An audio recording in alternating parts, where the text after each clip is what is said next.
नमस्कार प्रिय छात्रों, स्वागत है आपका अपनी ही YouTube channel supreme online classes पर। और जैसा कि पिछला वीडियो लेक्चर में 1.1 का प्रश्न क्रमांक 5 तक देख चुके थे, यानी टोटल पार्ट खत्म हो चुका था। आज के इस वीडियो लेक्चर में हम लोग ये जानने वाले हैं, अगला एक्सरसाइज 1.2 के लिए यानी प्रश्नावली 1.2 के लिए जानने वाले हैं अंक गणित की आधारभूत प्रमेय, जिन्हें फंडामेंटल थ्योरम ऑफ अर्थमेटिक कहते हैं। तो जैसा कि आपको स्क्रीन पे लिखा हुआ दिखाई दे रहा है, इनकी परिभाषाएं मैं पहले परिभाषाओं को पढ़ ले रहा हूं, फिर आपको डिटेल में समझाते हैं। चलिए परिभाषाएं पढ़ते हैं और एक बार ध्यान से देखेंगे।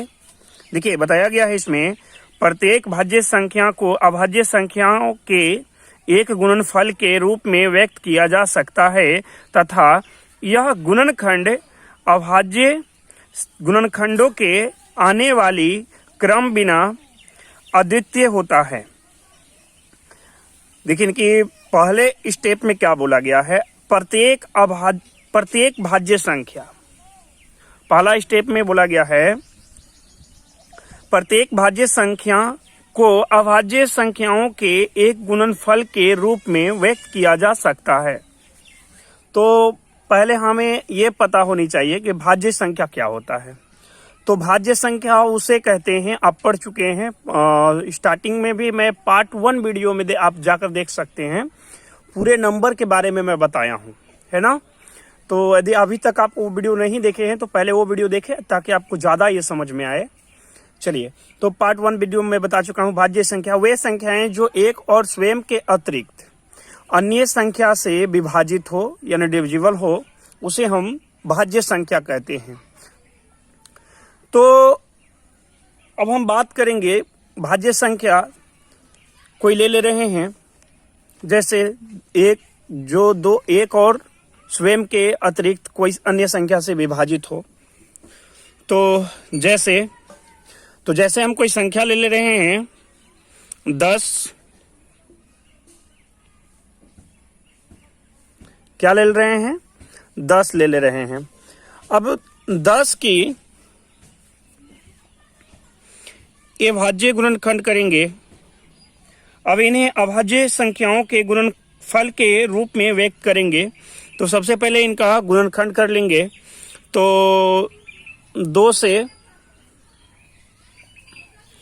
क्या हो जाएगा, 5, यानी हम 10 को लिखेंगे इस प्रकार से, 2 गुना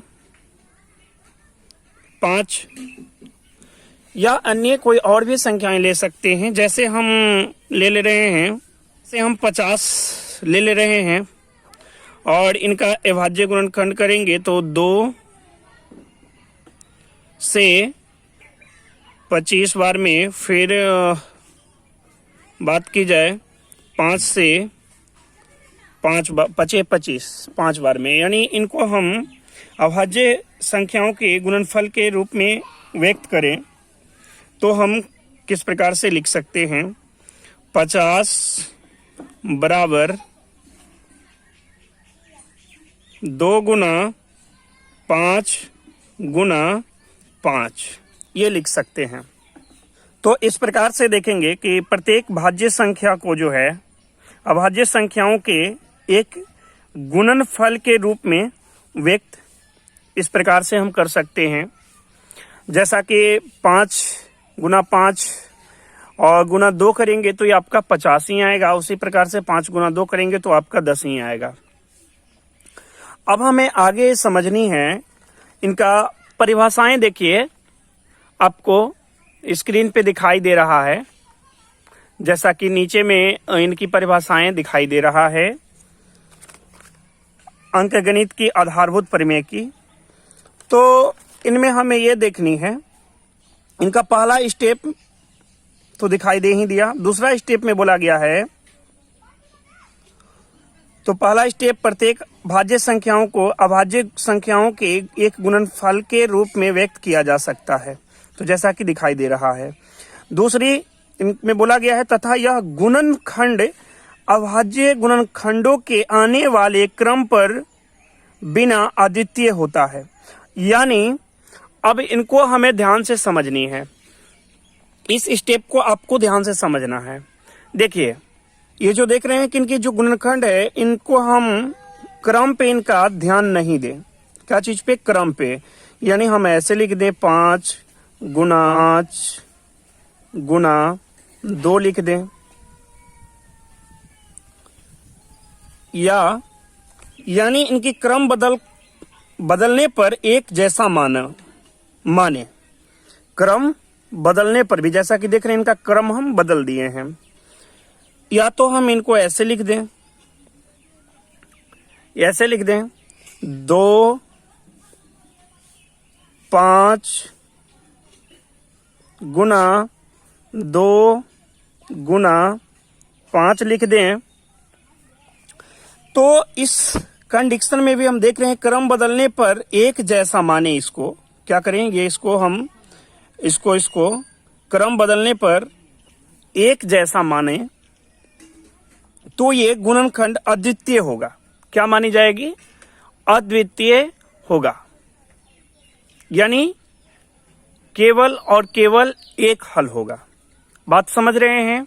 हम ये कह सकते हैं किसी भाज्य संख्याओं को अभाज्य संख्याओं के गुणनफल के रूप में लिखने की एक ही विधि होगी। यदि इसके क्रम पर विचार ना करें तो, इनकी क्रम पे हम यदि विचार नहीं करें तो हम ये कह सकते हैं कि किसी भाज्य संख्याओं को अभाज्य संख्या के गुणनफल के रूप में लिखने की एक ही विधि होगी यदि इसके क्रम पर विचार न करें तो ये थी अंकगणित की आधारभूत प्रमेय की परिभाषाएं, जिन्हें हम फंडामेंटल थ्योरम ऑफ अर्थमेटिक कहते हैं। अब अगला पार्ट में फिर एग्जाम्पल नंबर 5 को देखने वाले हैं। मिलते हैं इनका अगला पार्ट में।